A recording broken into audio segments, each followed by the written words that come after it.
Veja só, o presidente do Senado reage à decisão monocrática de Gilmar Mendes. Será que vão conseguir anular? Veremos. Muito grande, um caos institucional, gerado a partir de uma insegurança jurídica que ninguém sabe mais.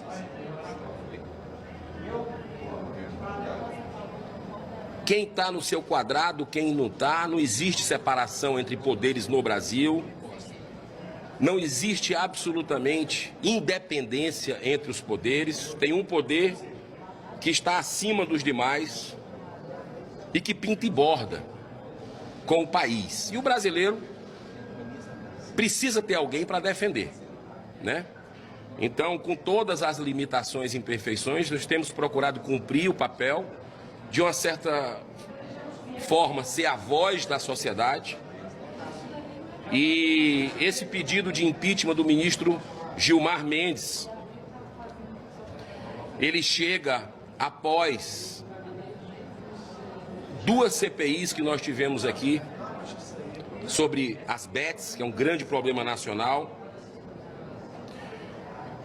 de convocação, na verdade, convite para o ex-presidente Edinaldo Rodrigues, da CBF, dar explicações na Comissão de Esporte, um requerimento meu, por um assunto que foi muito aventado, e eu quero fazer aqui justiça à revista Piauí, que trouxe matérias sobre esse tema, que nos ajudaram bastante, pedidos de informações não respondidos também, que nós enviamos a instituições sobre a questão de um eventual conflito de interesses do ministro Gilmar Mendes com o julgamento de uma ação junto à CBF, que mantém contratos com o IDP, que o ministro Gilmar Mendes fundou, seu filho está à frente, e que tem contratos milionários aí, na ordem de 10 bilhões de reais por ano, com a CBF. Então, o que é que aconteceu nesse caso, que é o caso que mais chamou a atenção dos brasileiros, foi ele não ter se declarado suspeito, nem solicitar a redistribuição de uma ADI, número 7580 de 2025, movida pelo Partido Comunista do Brasil, PCdoB, que discutia a recondução ao cargo do ex-presidente da Confederação Brasileira de Futebol, Edinaldo Rodrigues. Mesmo tendo a instituição de ensino do qual é sócio, com outros familiares, o IDP, assinado contrato milionário com a CBF, ainda sob a administração de Edinaldo. Então, vamos fazer uma rápida comparação com o que aconteceu semanas atrás com relação ao IOF, decreto que foi derrubado aqui pelo Congresso, decreto do Lula, do presidente, que foi derrubado pelo Congresso, e que que se diz poder moderador hoje está chamando para uma reconciliação, e eu espero que o presidente dessa casa não se rebaixe a esse ponto de ir no dia 15 ao ministro Alexandre de Moraes, porque ali seria legitimar o poder moderador, e o Senado precisa se dar o respeito nesse momento. O que aconteceu com o IOF foi que o ministro Gilmar Mendes pediu a redistribuição ao presidente Barroso, porque o ministro Alexandre de Moraes já tinha processos com relação ao caso do IOF. Corretíssimo. Tinha já um histórico, um precedente. Mas ele não procedeu assim, não pediu a redistribuição, quando o Barroso colocou essa ADI da CBF para o ministro Gilmar Mendes. Então, me parece muito claro 2 pesos e 2 medidas. Ele poderia ter se declarado suspeito e pedido a redistribuição para o ministro André Mendonça, que o interessante, ministro André Mendonça num debate que teve no Supremo Tribunal Federal, chegou a dizer que a CBF não resistiria a uma investigação. Por que o ministro Gilmar Mendes não fez isso?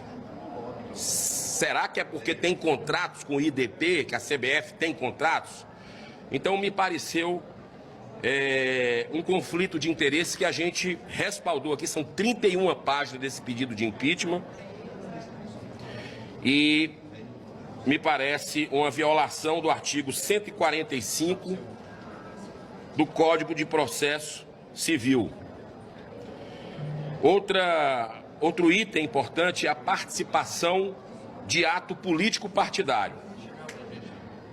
Chocou muito também o país a entrega dos primeiros 100 quilômetros duplicados da BR-163, trecho entre as cidades de Diamantino e Nova Mutum, no Mato Grosso, ocorrido em dezembro de 2024.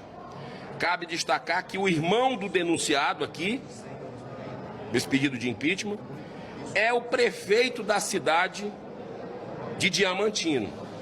Então o que é isso? O ministro do STF, e acaba de uma certa forma levando a imagem da casa que ele atua, do poder, vai numa inauguração de uma obra pública.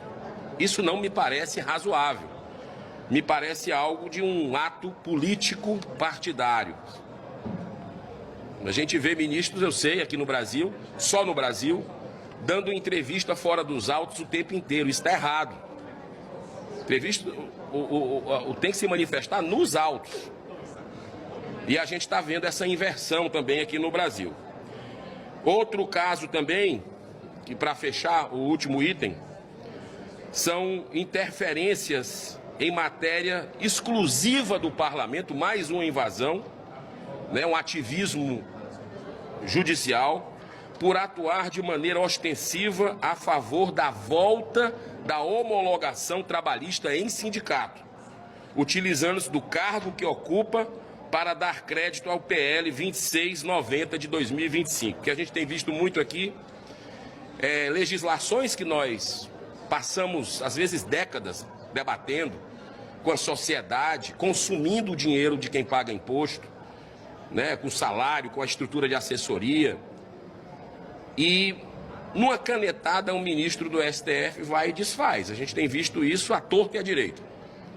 E, nesse caso aqui, nós tivemos, na lei trabalhista do país, que foi muito celebrada, outra invasão do Supremo Tribunal Federal, como a gente viu agora na lei das estatais, que por um casuísmo para atender um pedido do governo Lula, no Mercadante, no BNDES e outras coisitas mais, o STF resolveu abrir a porteira e depois viu que fez besteira, fechou, mas disse, mas mantém a abertura que a gente fez numa lei que o Congresso já tinha debatido.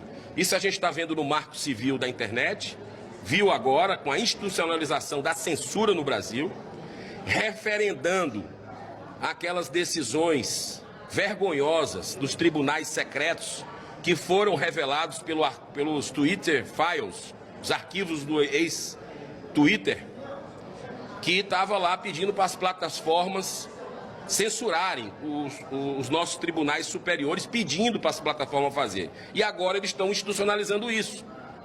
10 anos depois que o Congresso aprovou, depois de amplo debate com a sociedade, o Marco Civil da internet. Se isso não é casuísmo, eu não sei o que é que se trata, né?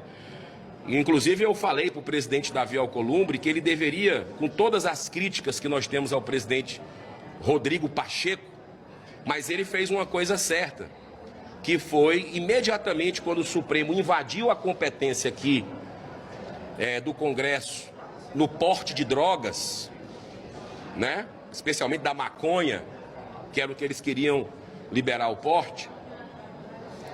O Rodrigo Pacheco, presidente, imediatamente entrou com uma PEC antidrogas que nós aprovamos no plenário do Senado em tempo recorde.